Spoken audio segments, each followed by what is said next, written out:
நான் இன்றைக்கி பசறைச்சேன தபால் நிலையத்துக்கு வந்திருக்கிறேன். இது இந்த ஏரியாவில் வந்து விசிட் பண்ணுறேன்.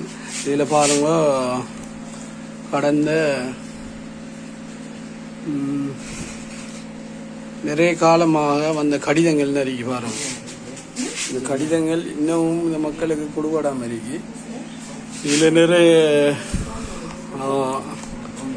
இன்டர்வியூக்கான கடிதங்கள், பிள்ளைகள் யூனிவர்சிட்டி லெட்டர்கள், அடுத்தது நிறைய டிபார்ட்மெண்ட் கடிதங்கள், அதெல்லாம் கொடுபடாமல் அப்படியே தேக்க நிலையில் இருக்கு.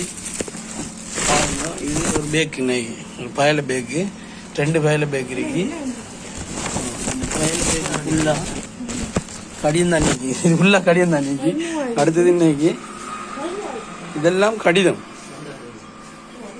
இதெல்லாம் கடிதங்கள் கொடுக்காம வச்சுக்கிறாங்க. பாருங்க, இவ்வளவு கடிதமும் இந்த ஏரியாவில் கொடுபடாமல் இருக்கேன்னு சொன்னால், இந்த சப் போஸ்ட் ஆஃபீஸில் நிரந்தரமாக பியோன் இருக்கிறார். இருந்தும் கூட இந்த கடிதங்கள் இவ்வளவும் கொடுபடாமல் இருக்கி மிகவும் அசமந்த நிலையில் இருக்கி. நாங்கள் இதை முக்கியமாக கௌரவ ஜனாதிபதி அவர்களை கவனத்துக்கு சொல்கிறோம்.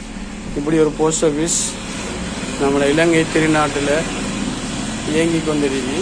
இதில் ஏரியா தபால் நிலைய பொறுப்பதிகாரி, ஒத்தியில் தபால் நிலைய பொறுப்பதிகாரி, மாவட்ட தபால் நிலைய பொறுப்பதிகாரி, மாகாண பொறுப்பதிகாரி, மற்றது தபால் அதிபர் எல்லோரும் இந்த விடயங்களை கவனத்தில் எடுத்து உடனடியாக தீர்வினை தந்துமாறு அன்பாய் கேட்டுக்கொள்கிறேன்.